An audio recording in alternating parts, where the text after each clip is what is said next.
Huyu ni Mtakatifu Oscar Romero anayekumbukwa Machi 24, padri mnyenyekevu aliyekuja kuwa sauti isiyoogopa dhidi ya dhuluma na hatimaye akayatoa maisha yake kwa ajili ya watu ambao hakuwahi kuwaacha. Alikuwa askofu mkuu wa San Salvador. Mwanzoni alijiepusha na masuala ya kisiasa.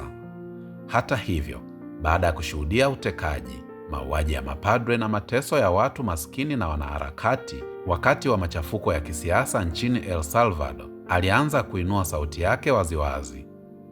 Kupitia matangazo yake ya kila wiki redioni, alifichua ukiukwaji wa haki za binadamu na kuwahimiza wanajeshi na polisi kukataa amri zisizo za kimaadili.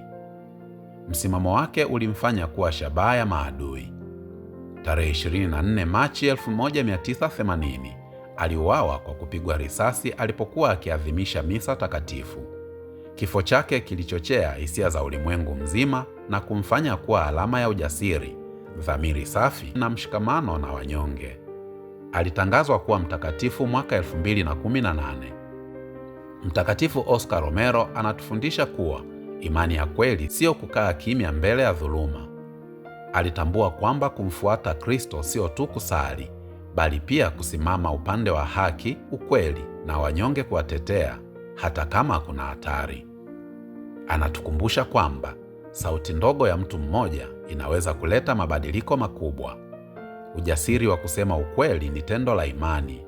Upendo wa kweli ni kujitoa kwa ajili ya wengine. Hivyo basi, nasi tuitwe kuwa mashahidi wa haki katika maisha yetu ya kila siku, nyumbani, kazini na katika jamii, bila kuogopa, tukimtegemea Mungu daima.